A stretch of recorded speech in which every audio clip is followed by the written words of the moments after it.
Oh, it's live, pal. Sorry. We will ban you from the Summerfest. Right here in the Silverdome. Jeff Harvey. And I have half the brain that you do.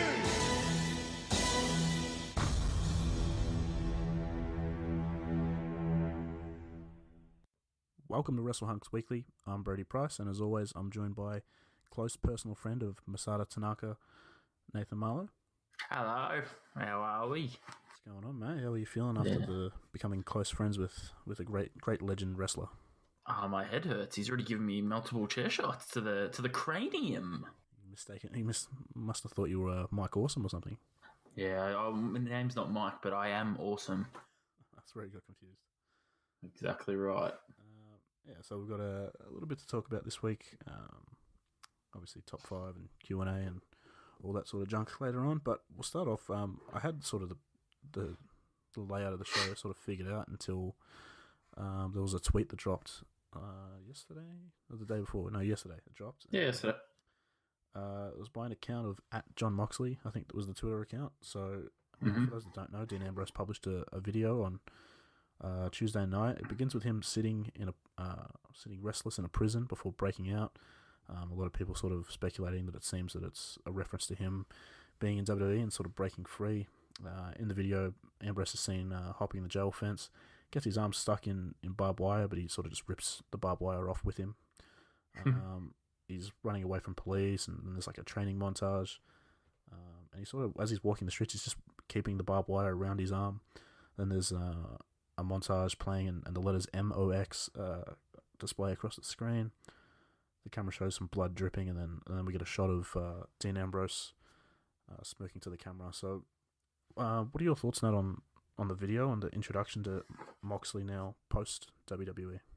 I thought the video was great. It was well shot and well produced, and it was WWE caliber. And very excited for Dean Ambrose. It was very soon though. There was no break at all. It was just it's May, and here I am. Yeah, it's well, as I'll get to here, people are speculating that with the production value that it was pretty high, so it could be a new company that has a lot of money that maybe shot it. People sort of noted that while he's in jail, there's like scratch marks on the wall, and they all add up to 25 when Ambrose is walking the streets. There's 2 dice on the wall, and they show 2 and 5. So a lot of people are sort of speculating May 25th, double or nothing, and obviously the dice could be, like a Vegas theme sort of thing. So people are thinking that it could be an AEW debut in the works for Ambrose / Moxley. What would you think of Ambrose making the jump? I mean, it'd be pretty cool. I mean, I think a lot of people are expecting that to happen. So, I mean, maybe it's just a matter of time. That we see him in AEW. I think it would be great. Well, it definitely adds another main event name to their roster, doesn't it? Very true, very true. It should be interesting. And I guess there's some feuds in there that would be cool to watch. Moxley versus Kenny, and I'm assuming he has wrestled Cody. He definitely has, hasn't he? Yeah. But yeah, that'd be something worth noting. So, do you have any other notes you want to get to, or any other thoughts about Moxley / Ambrose? No, I'm just happy that he's going to be doing what he wants to do, and that's good. After all the years, it seemed like he did not give a shit. I mean, it's surprising that he actually used Twitter. That's definitely it's true. So we'll sort of keep tabs on that. May 25th is just around the corner, like you mentioned. That we're now into May, so only a few weeks away from Double or Nothing. So I'm sure that's going to be a big night. We'll get into now. They announced the participants in the Money in the Bank matches for the pay-per-view coming up in a couple of weeks. So we'll start with the men.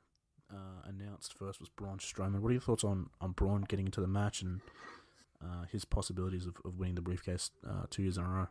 I don't think he's winning it again. I just don't see them going that route with him. I just feel like this is something for him to do to cause some destruction and try and put his name back out there, I think. Don't see him winning, though. No, I'm with you. I can't see Braun winning it, but I guess it sort of helps. It's like he's a former winner, so you just never know. Yeah. They definitely dropped the ball with it last year when he had the contract, so you never really never really know what they're going to do. The next man announced is Ricochet. What are your thoughts on Ricochet getting announced with the Money in the Bank? I mean, he really adds to the match. I mean, he has he gave 5-star Lars his 5-star match. It's all right, I guess. It's probably a good platform for him to show what he can do. Yeah, when I saw he was announced, I immediately thought like, okay, that means the match will be good because he's gonna, he'll do some things that we won't see elsewhere. I don't think it's likely that he would win either. He's very fresh to the brand, and he seems like he might need a mid-card title first before he attacks one of those top tier belts. But definitely. But yeah, like you mentioned, the ladder match they had at Takeover New Orleans, he was probably the star of the show, really. So, I think he'll be a nice addition to have in this ladder match. Next is Drew McIntyre. Is there any chance that Drew wins the contract? There's a slight chance, but obviously I know what you're going to say. You're going to say he needs to win it in a 30-minute grueling match against Seth. There's a chance. There's a pretty big chance he's probably he's probably up there for being the probably top name at the moment in there, probably on card wise. Yeah. So there's definitely a chance there. Yeah, I mean, as much as I would love him to win the title clean, I think it's not the worst idea to have him have the contract, and I think he needs to be champion eventually because he's just that good. But yeah, I think definitely looking at the card and who's in the match, I think he's probably one of the favorites to win this one. The other man from Raw is Baron Corbin. I kind of think there is a chance that Corbin wins it. What are your thoughts about Corbin? There's definitely there's a big chance he could win it. I mean, it'd be a good way for him to somehow try and get the championship. I don't know if he gets the championship, but it's a good way to try and get it. A bit of a smoky, I think. I mean, speaking of Braun, he cashed it in unsuccessfully as well. He won the ladder match the year before Braun in 2017. Exactly. First one from SmackDown was Mustafa Ali. So I shouldn't say Ali, but he's been announced, and he probably sort of falls into the category of Ricochet, wouldn't you think? It's exact same as Ricochet, yeah. Another announced participant from SmackDown is the Intercontinental Champion Finn Balor. What are your thoughts on Finn? I think this is his. No, he might have been in the ladder match last year, but what are your thoughts on Finn potentially winning?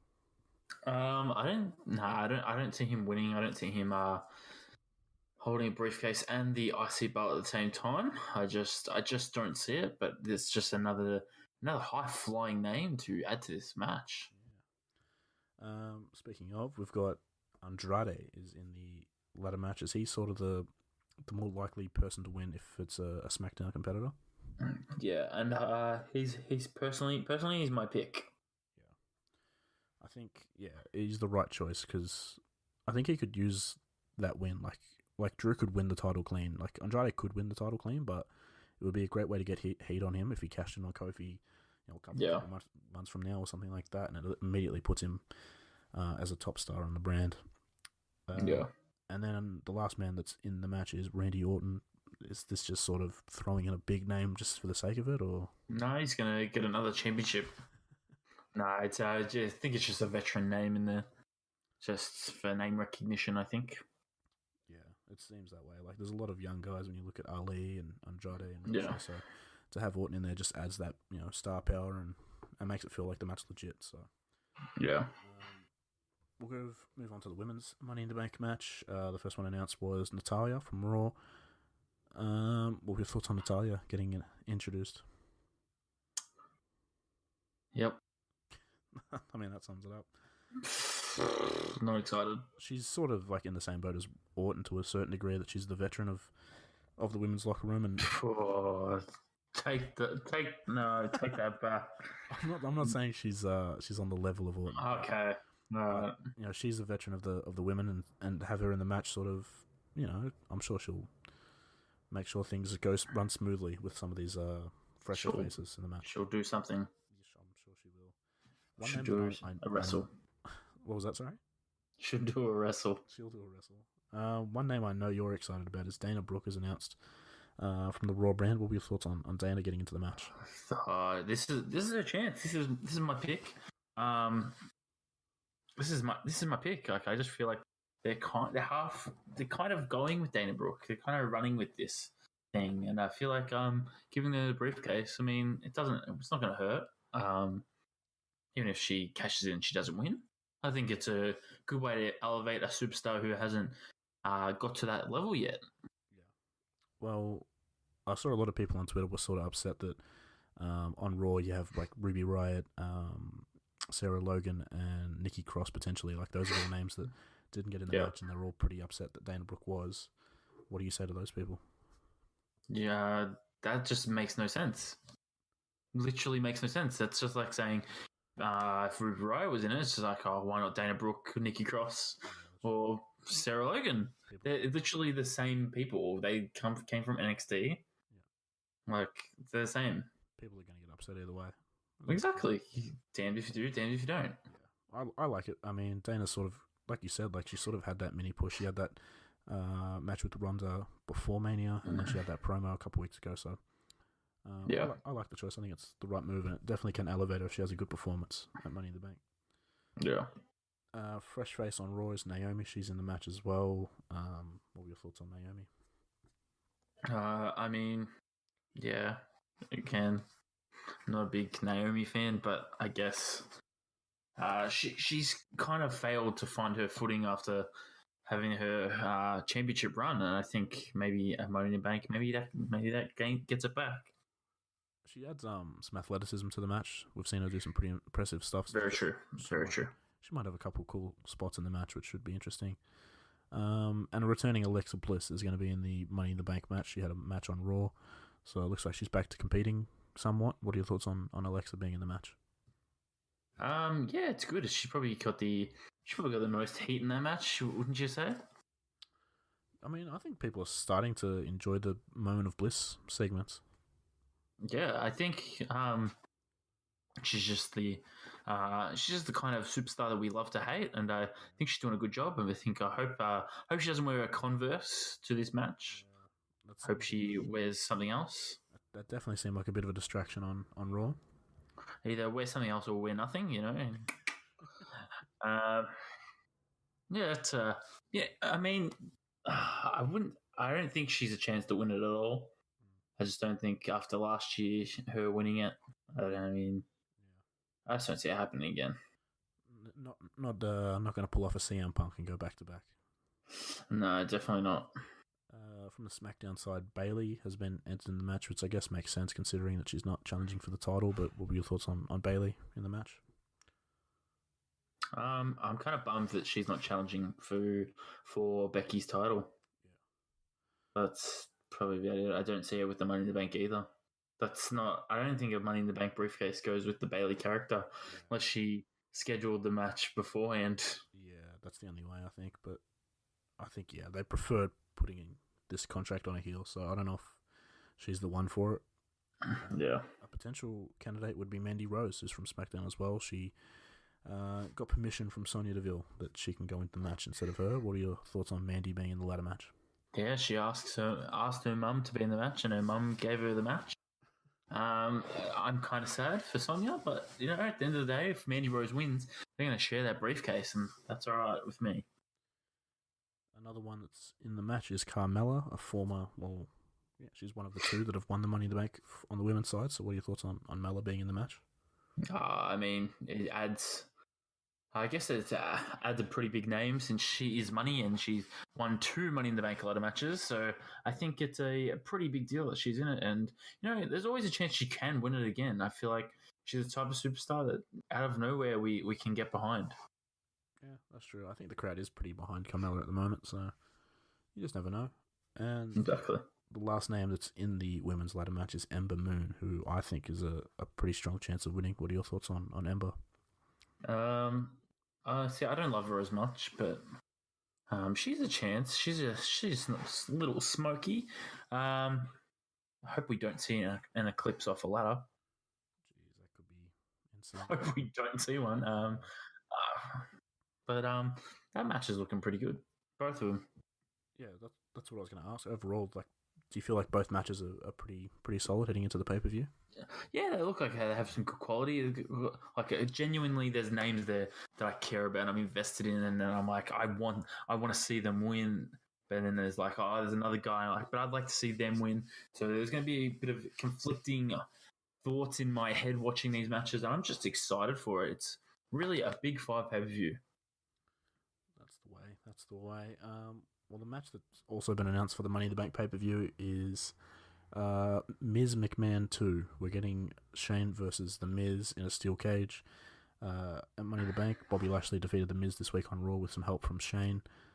And then Shane sort of beat The Miz up after the match. What are your thoughts on the match? Are you somewhat excited for the cage match? I said that I thought they'd continue. Yeah. I'm not excited. I feel like they could have ended at WrestleMania. Yeah. I feel like this is just, I don't know. It kind of seems like almost a filler match, and it's a fucking cage match.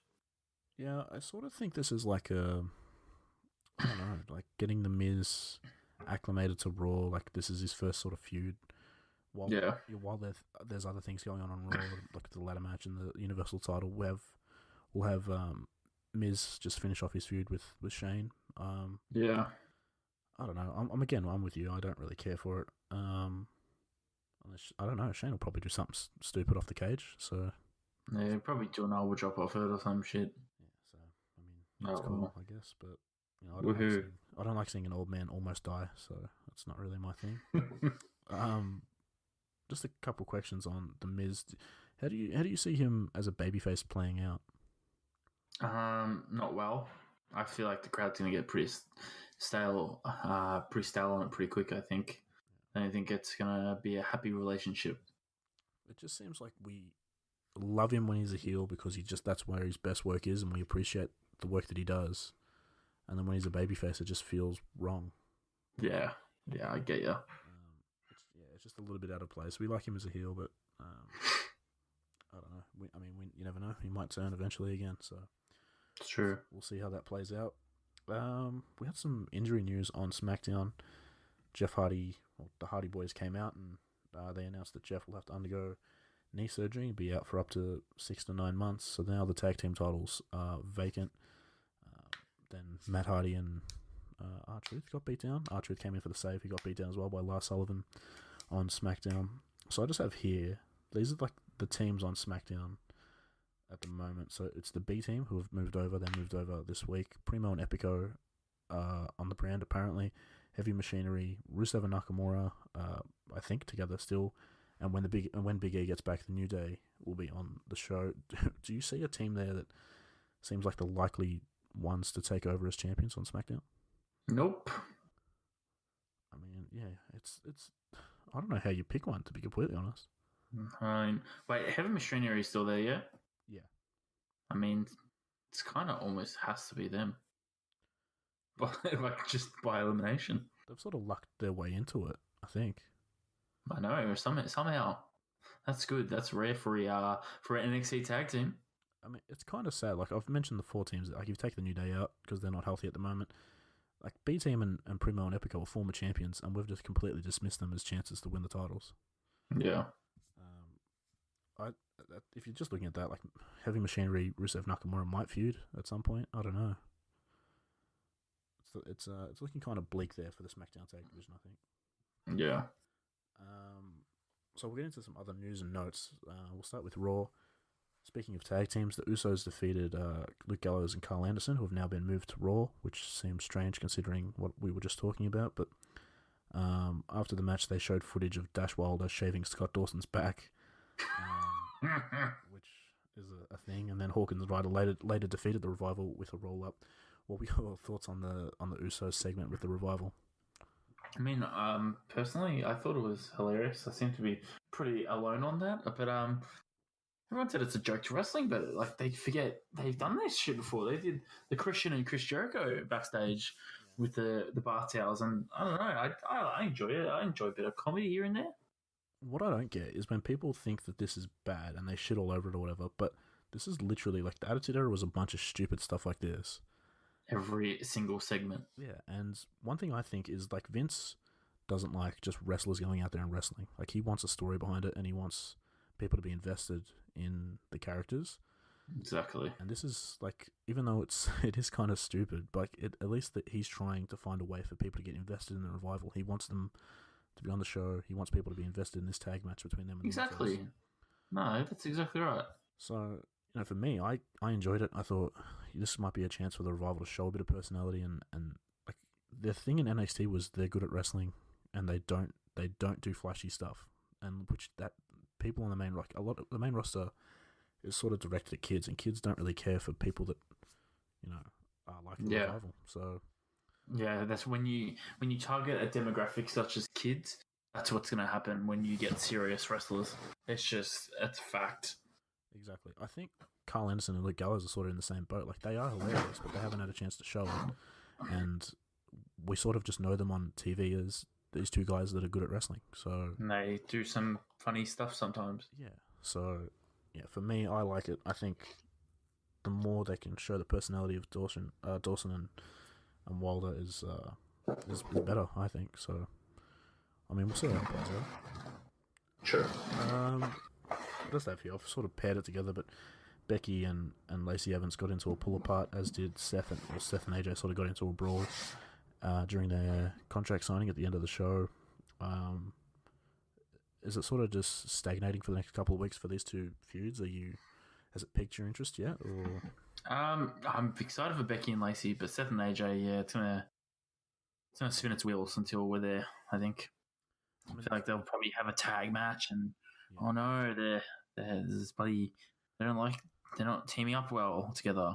Exactly, it's the same old formula, I guess. When there's two star baby faces like this that are in a big marquee match, we saw it with Nakamura and AJ last year, heading into WrestleMania. There's not much you can do story wise, unless they go the route of they're very ultra competitive, and it's almost like they're both heels. If you go the opposite way, but I don't see WWE going like that.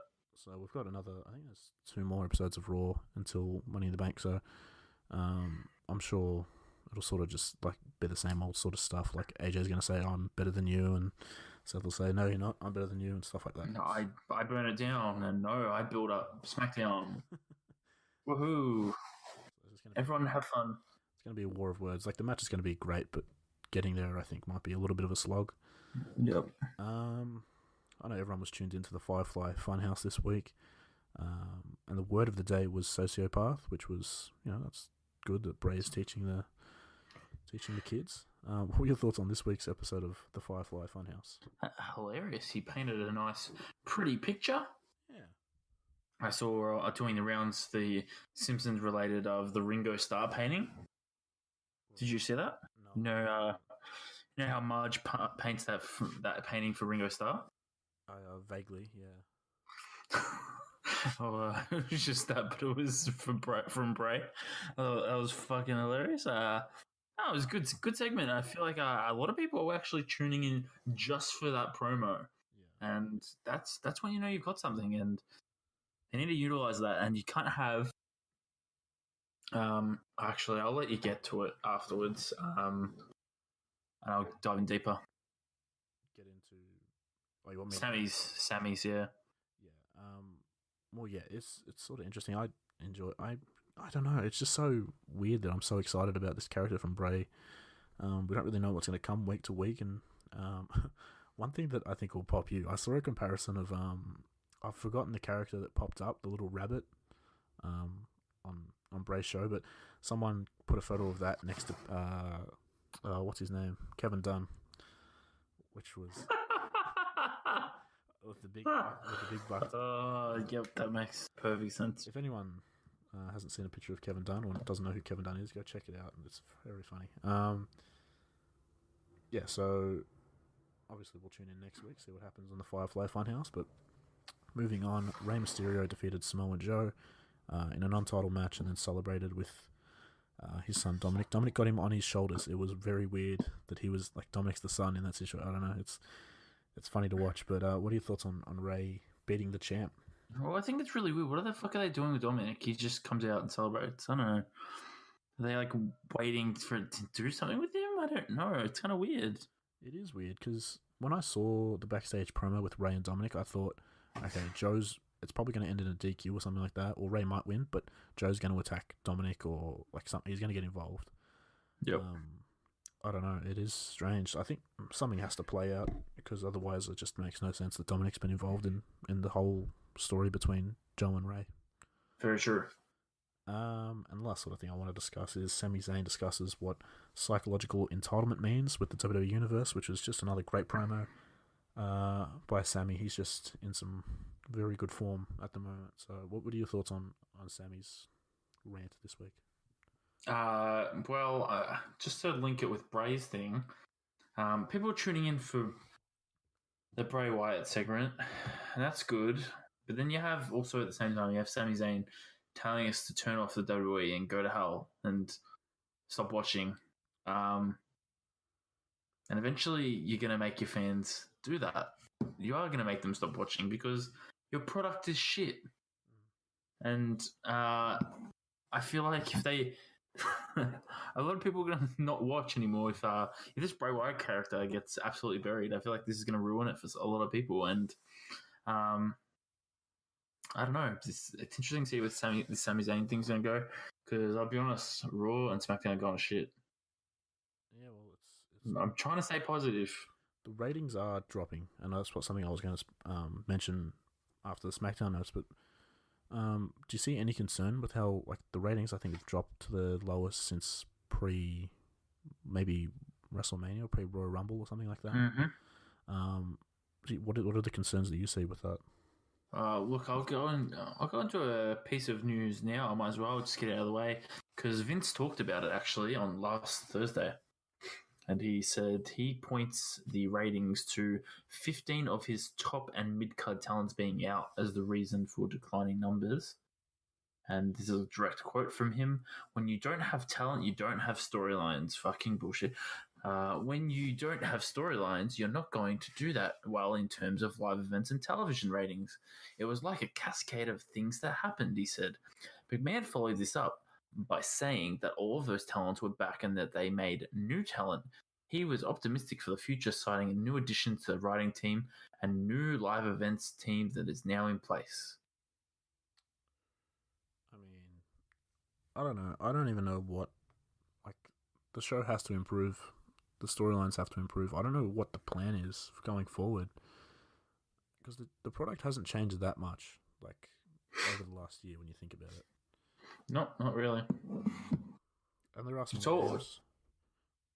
all well and good. You gave us the 3 champions of WrestleMania, but you're booking the shows the exact same. Yeah, exactly. You're not changing anything. Yeah, cool. You gave us what we wanted, but you're not giving us... how do I describe it? I'd say you've given us a beautiful steak, I think. Yeah. Well-cooked steak. But they've forgotten the sauce. They have forgotten any sort of sauce. There's no basting. So you cut into that steak and it's juicy. It's great. It's amazing. But it tastes just like meat. There's nothing. There's no... where was that? Where's that place we eat steaks at? In Essendon. Squire's Loft. Yeah. There's no Squire's Loft of basting on it. There's nothing to sink your teeth into, and I feel like that's WWE right now. It's just there's no interest in any of these stories. I'm not buying in. I'm generally positive about wrestling. I watch wrestling all the time, but it's getting harder to follow the Raw and SmackDown product. I think we can't doubt that the pay-per-views have been, even though they are long, the talent they've been great. They put on great matches, and especially this Money in the Bank card looks incredible. But from week to week, the build-up and things like that, I don't think anyone really gives a shit. Terrible. Yeah. The pay-per-views are amazing, and how often do we think, oh, that was a great pay-per-view, that was a great pay-per-view, it was a great pay-per-view? Between us two, we think every pay-per-view has been pretty good. Certainly there's a couple exceptions. There's the Backlash 2 years ago or whatever, and there was one here and there, Clash of the Champions. But other than that, it's the wrestling's pretty consistent on their shows, and anything that's done, it's well, that's cool because there's a story behind that. And then you get to these weekly shows, and it's things just happen for the sake of happening. I don't know. I just don't get it. Like, if you look at the Royal Rumble, was, we got everything we sort of wanted. We had a great match between Finn and Brock. Bryan retained in a good match with AJ. Both Seth and Becky won the Royal Rumble matches, and we got, we were hyped for that. And then the story, like, the Elimination Chamber match was great. The next pay-per-view, WrestleMania, like you mentioned, was very good. But it's just like in the in between. Like, even when we were on the way to WrestleMania, like some of those shows in between, the women's triple threat feud, like that just fell flat a lot of weeks. Like, no one really cared.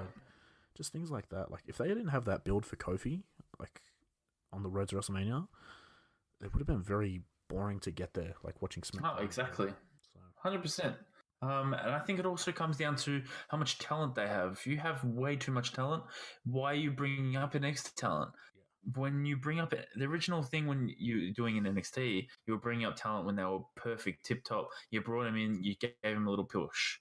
Now it's just, Nikki Cross is here. Yeah, is she on a brand? I don't know. I love the fact that Ricochet and Aleister Black are on the main roster, but they were like, there was no need for them necessarily. Like, do you have enough talent on Raw and SmackDown to cover Black and Ricochet? To tie it into NXT, like I watched NXT today, and Dominik Dijakovic had a match, and then Velveteen came out, and he started singing his own rendition of the American national anthem, and like just things like that. Like, I don't know, like you're not going to get Velveteen singing on a takeover.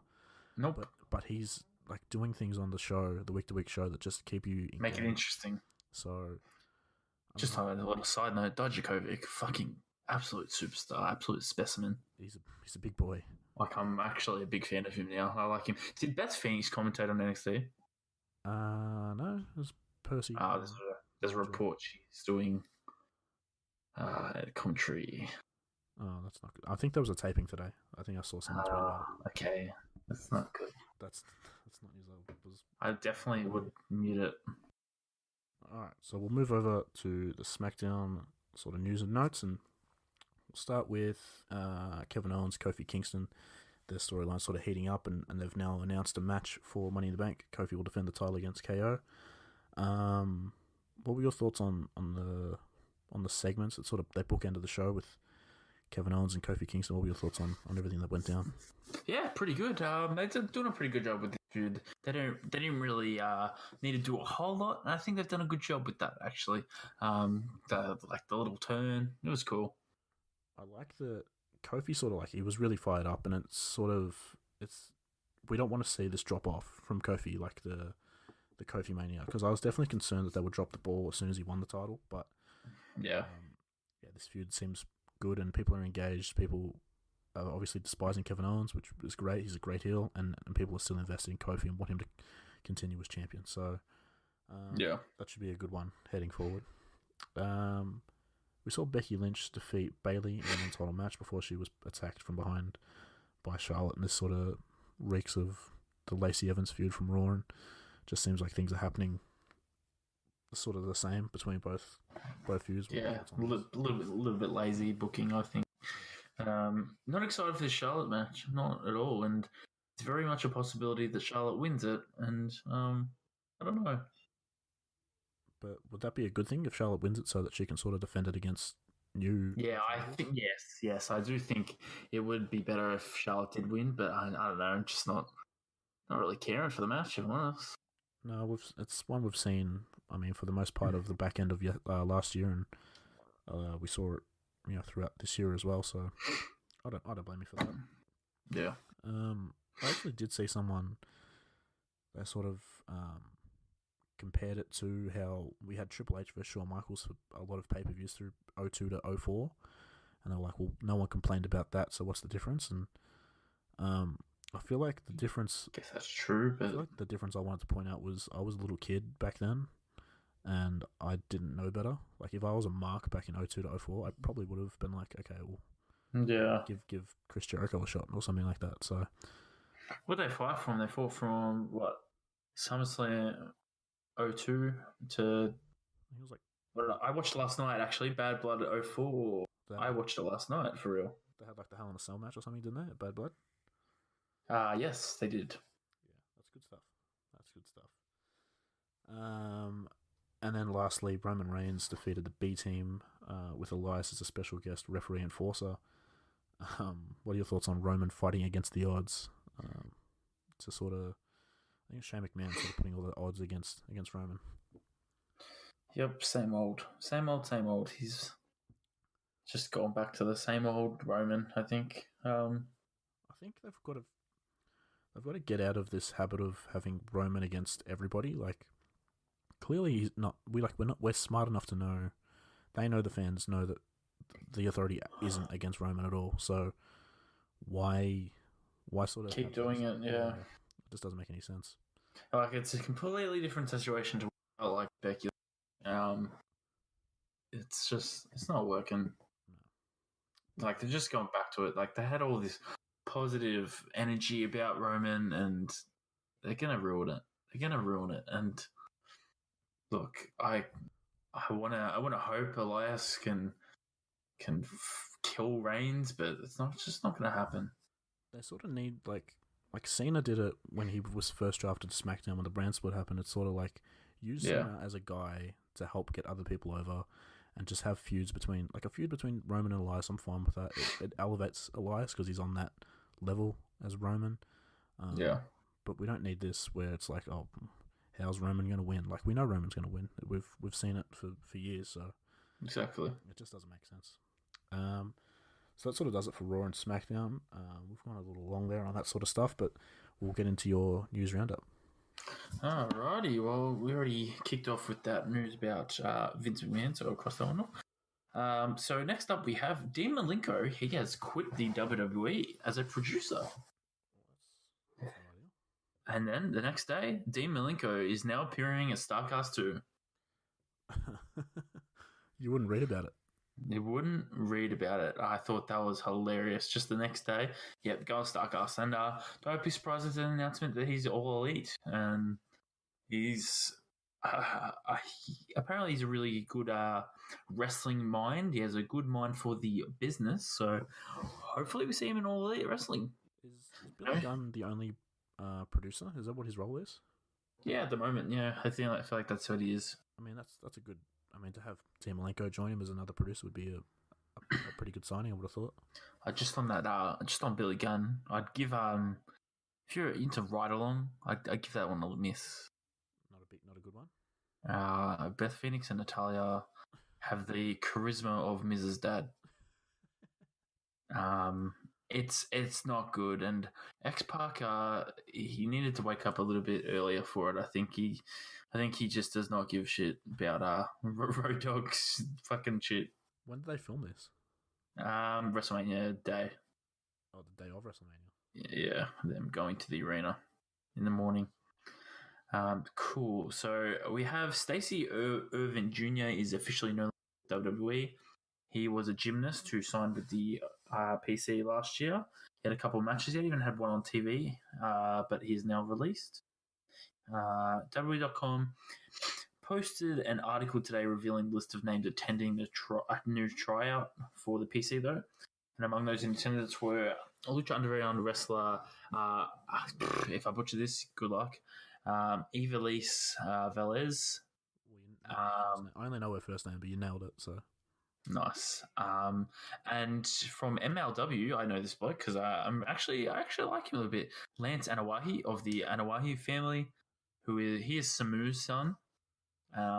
So yeah, I like him. He definitely has the same gimmick of the Usos. I will say that right now, but I respect that he's carrying on the same gimmick. Yeah. So we also have in news B Team joining SmackDown. Not that anyone cares. Nia Jax officially went under surgery. We have 3 new NWA champions. They were crowned at the Crockett Cup the other night in North Carolina, and the best team in the world, Brody King and PCO, well, they have won the NWA tag team titles that have been vacant since 2017, and they also won the Crockett Cup tournament. So good for the boys, and PCO is now the greatest tag team wrestler of all time, easily. That's true. We also have Alison Kay defeating Santana Garrett to win the vacant NWA Women's Championship. Match was originally supposed to be Jazz against Kay. So obviously the plan, I guess, probably changed. I highly doubt Jazz was just going to lose it, actually. She vacated the title after 948 days. So finally get a new champion there. And lastly, Colt Cabana had defeated Willie Mack to win NWA national title. And he wore that to a baseball game today, actually. I just saw the photo of that on Ring of Honor's Instagram. So yeah, it's an ugly title. And if you go in the comments there, the big war between new fans who think the title's shit and old fans like, yeah, but it's history. Yeah, I mean, I'm all for history and stuff like that, but I mean, the title doesn't have to stay the same for 100 years. Yeah.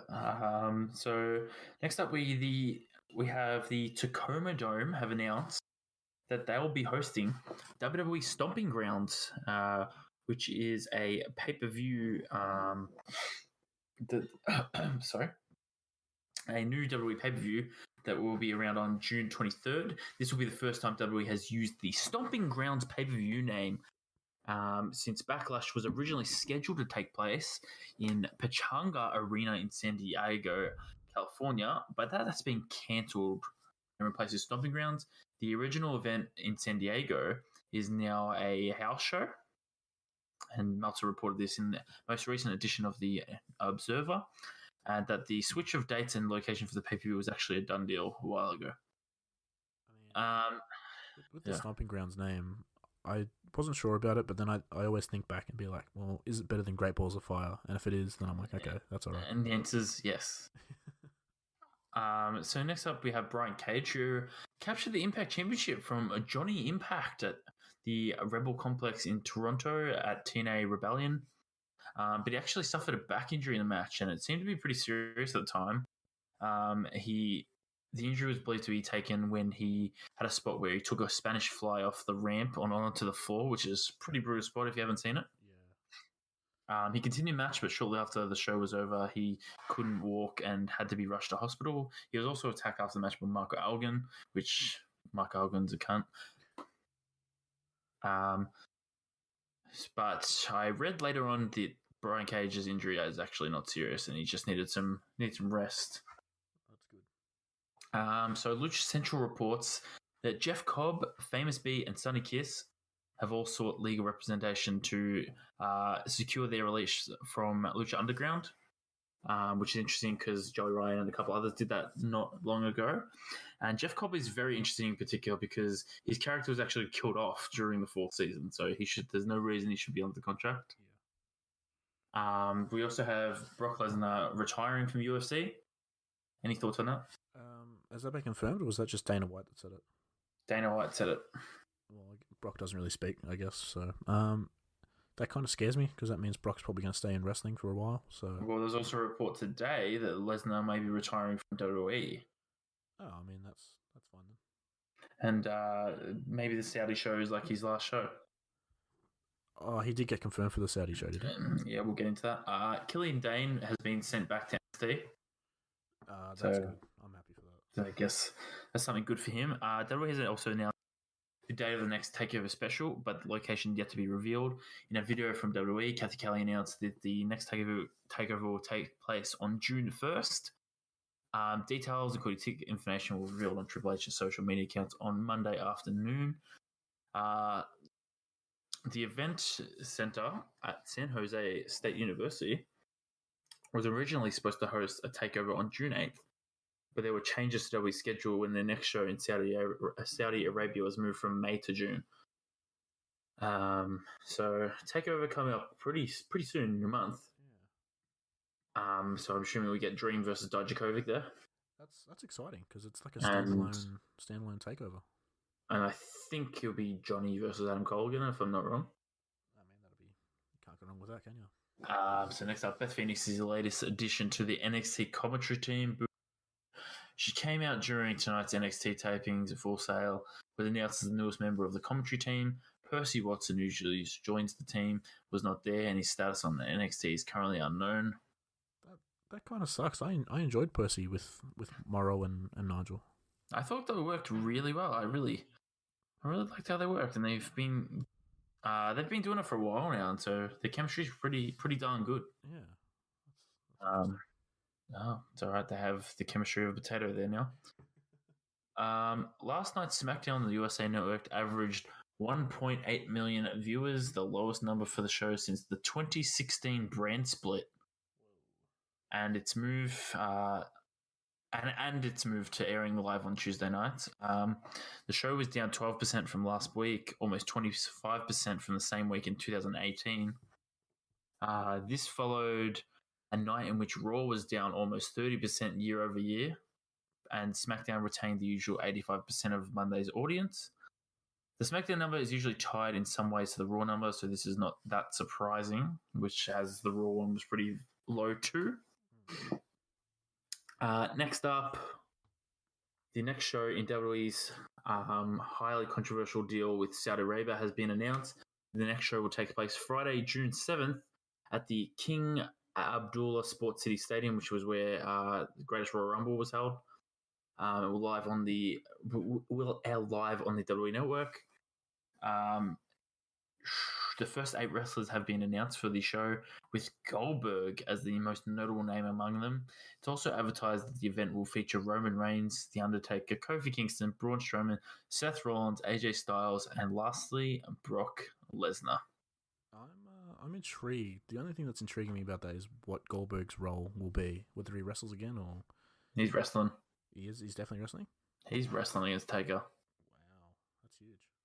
Yeah, he's definitely wrestling. He's not going to just appear, I don't think. No. I don't think they do that. No, they're paying that much money. They probably want Goldberg to wrestle. Exactly right. So my very last piece of news, but we've already done it, was that Jon Moxley is back. So let's get into a very quick YouTube roundup, because there's only 3 episodes of my channels that have uploaded anything. So Up, Down, Down, Here Comes the Pain, episode 17, and you also have episode 53 coming out in a mere couple of hours with the Battle of Brands with Tyler Breeze, and they have a special guest, which is Ember Moon, so maybe she'll talk about the Money in the Bank. There's a new Being the Elite episode 149, and it's titled We're Not Young Like We Used to Be. Things happened on it. I did a laugh 3 or 4 times. I popped for when Cody and Brandy were sort of filming at the Jacksonville Jaguars field or practice. Look at that fat ass. And he was just taking the piss out of Hangman. That was funny.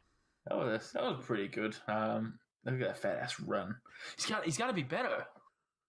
That was pretty good. There's actually no episode, a full episode with Sheamus, no Samoa Joe, no Lana Rusev, no Chelsea Green. We have a Demandy's Donuts though. Don't you bloody worry. Episode 34 is at the Upper Cup Coffee in Ohio, and they quickly mention about their Money in the Bank decision, about how much they're best friends, and Sonya's decided to let Mandy have her spot. It's actually one of the only times I actually talk about wrestling. They kayfabed us. And lastly, we have Elliot Sexton's Total Flogs. It airs next week. Yeah, everyone should do themselves a favour and make sure they tune in for that one. I can't wait. One thing I have there for just the news roundup is just I wanted to get to. I watched today a documentary series that I think everyone should check out if you are a wrestling fan. Viceland did a 6-part wrestling documentary series called Dark Side of the Ring. So go check that out. They've released episodes on I was going to say Brody King, but Bruiser Brody and his death. Then there's an episode on the Montreal Screwjob, Macho Man and Miss Elizabeth's relationship. And the most recent one was on the Von Erich family. Really good stuff. They've interviewed I'm trying to think who did I say was on it? There's Abdullah the Butcher is in one of them. Jim Cornette's in a couple. Bruce Von Erichs. Yeah, there's one. It's coming out this week. I've already forgotten the guy. The Von Erich that's still alive. I've forgotten his name. I think it might be Kevin. Fritz. Is it? I don't know. I have no idea. But one of them's still alive. They interviewed him, so it's really good stuff. If you are a wrestling fan, go check that stuff out. It's pretty entertaining. Yeah. But that sort of leads us into this week's top 5.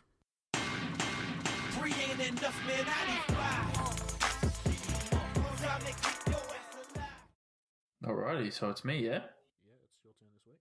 Yeah, well, lucky I did one day. I've got the top 5 international WWE pay-per-view stadium attendances. It's a handful to remember. But we'll go number 5. We've got the global warming 2002 at Marvel Stadium in Melbourne, Australia. Ooh, old Marvel. 56,734, and they got to witness The Rock versus Triple H versus Brock Lesnar.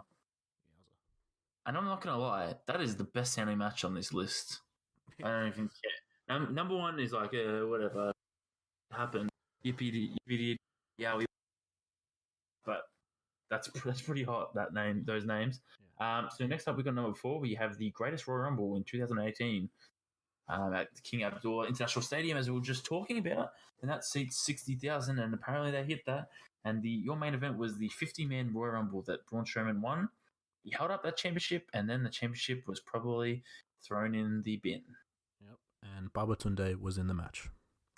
That's exactly right, and he had an absolutely great showing, and Titus O'Neil was under the ring. So at number 3, we have Super Showdown 2018 MCG from Melbourne, Australia again. Oh, they just do good attendances there. I will say, before I get into this, I did leave off any WrestleMania that was international. Yeah. Just, it's not fair when it's WrestleMania. But for the Super Showdown, there was a reported 70,309. We would like to debate that. It was probably a lot less. Yeah. But the main event on paper is Undertaker versus Triple H. So that match was pretty average. But on paper, that sounds like a bloody 5-star. Number 2, we have the big event from 1986 at the Exhibition Stadium in Toronto, Canada. And that seated 74,000 that day to witness Hulk Hogan versus Paul Orndorff. So, jeez. Who knew people wanted to watch them? And we have number 1. Obviously, we know what it is because it's SummerSlam 92.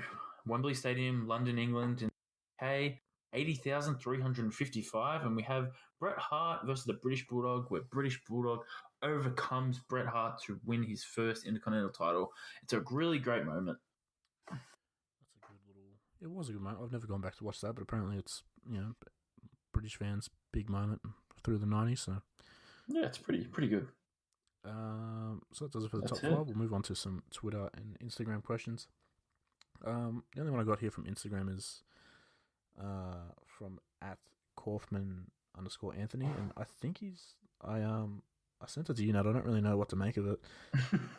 The photo that I put up on Instagram with the question I put is a picture of the Usos. So this young man's asked, how many times do you want to be tag team champions, and do you guys consider yourself up there with Too Cool and Finish as best tag teams of all time? Oh, sweetie. There's a little bit to dissect there. If he means you and I, if we're planning on being tag team champions, we are. We're working on... We'd love to. Yeah, we're just trying to figure out like team name and things like that. Give us a run. All the wrestling will come easy, so it's just sort of, gear and stuff like that. The thing I just sort of picked up there is, did he just say that Too Cool was like the best tag team of all time? Yes, he did. He did say Too Cool was the best tag team. I respect that. Yeah, I mean, who knows what he likes, I suppose. If it's meant for the Usos, I don't even know how many times they've been champions, like 5 or 6. So something like that, yeah. I mean, I'm sure they'll continue going. They're not don't look like they're stopping anytime soon. So we'll continue doing a win. So what questions have you got for us, Nat? Well, I've got 3, so I've started with the first one. It's the @Wrestling Talkos, and he asks, if you had the choice, who would win Money in the Bank, men's and women's, and book their cash in? Which I like that part of the question. For the men, probably Andrade, and like I said, like maybe a SummerSlam cash in on Kofi, or maybe a month or 2 after that. Probably be ideal for me. Yeah, that's we have the exact same thought. I'm thinking Kofi, grueling SummerSlam match.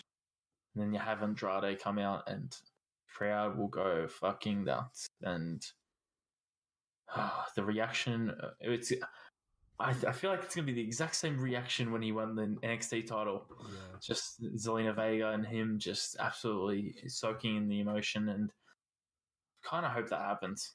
I mean, even Zelina like attacking Kofi to help out or something like that would be a cool little moment as well. Yeah. What about the women? I want Ember Moon to win it personally. I don't know how she would cash it in though. So what's she on? She's on SmackDown. Yeah, I don't know because she's a babyface, so I don't really know the cash in the way she would do it. But yeah, I don't know. I don't care. Charlotte beat down after a match at some point and cash it in. I don't really care. Well, I think Dana Brooks' cash in will be something on the lines of that she's just boasting that anytime, anywhere she has a shot, and she's gonna flex her arms with it all the time, and I think she's gonna become a heel in the process, and I think she'll be the one to knock off Becky Lynch for the Raw title. That would be something to see for sure. I think Dana Brooke could be almost like a mini Ronda Rousey. I think that'd be pretty cool if Dana Brooke got it like that or something. Yeah, I'm into that. So next question from @Hangman Natalie: what's your excitement levels for Moxley there too? Excitement levels for what? Sorry. For Double or Nothing, and do we see Moxley there too? We sort of spoke about it last week, I think. I'm sure it'd be a good show. The intrigue around Moxley potentially showing up will probably add a little bit to it, but apart from the Young Bucks, Lucha Bros, and Hangman versus Park, I don't really know. I mean, I haven't seen Kenny wrestle since Wrestle Kingdom, so it'd be cool to see him wrestle, I guess, but not overly. I'm probably more excited for Money in the Bank at this point than Double or Nothing. Yeah, sure. I probably agree with that. Not really a question here, but @Cena section says he hopes Saudi show, and You cut out there. What'd you say? The Shouty show. The @Cena section says he hopes Goldberg brings his son to the Saudi show. That's right. Yeah. And you don't want his son to take off his shirt, but @Cena section says when Goldberg wins the Universal title again, he gets in the ring and says to his shirt, "You're last." That popped me. That was pretty funny. Yeah. It'd be interesting. I don't know if his kid would fly out to Saudi Arabia, but I'll still trip for the family potentially. Maybe I don't know. Yeah, I don't know what's gonna happen, but I hope he doesn't win a championship.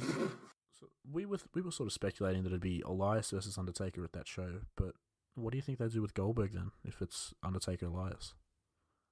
What would they do? I don't be surprised they did Goldberg and Brock again.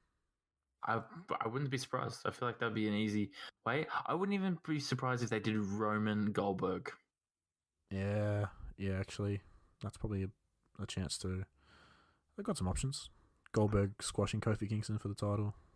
Yeah, interesting. So that sort of does it for the questions, the Q&A. If you have any questions you want to hit us up with, you can do so on Instagram and Twitter @WrestlingPod. Nathan's on Twitter @NathMilo, and I'm on Twitter @EvilBrodyPrice. And follow us on Instagram too, boys. Follow us on Instagram, Nathan, social media influencer. Do you have anything you sort of want to get off your chest before we head out? I mean, I bought a Billie Eilish t-shirt today. Yeah, I mean, yeah, are you happy with that purchase? I don't know, but I thought it looked cool because I tried it on. I was like, it looks cool on me, so I was like, you know what, I'm gonna buy it because it looks cool. I'm also thinking about buying that Glacier shirt I sent you. Yeah, It actually looks pretty good. If anyone wants to go on Pro Wrestling Tees and check out Glacier's store, do that. I feel like he needs some more support on that platform. But I'll say the Indie Hartwell shirt in the mail. I support indie wrestling. Exactly. Whichever one. You know, enjoy your weekends. Enjoy your weekends. Be sure to look out for whatever our next review is that we'll be sending out. Most likely Money in the Bank. Yeah, from at SmackDown. Yeah, the SmackDown Women's one from 2 years ago. Go back and check out. We reviewed NXT Season 1, Episode 1, so go check that out. That's in the archives as well. So be sure to do that. Make sure you rate, subscribe, and share the podcast. You can find us on iTunes, Spotify, Stitcher, YouTube. I think that just about does it for this week, Nat. Yeah, it does. Well, I guess until next week, stay hunky.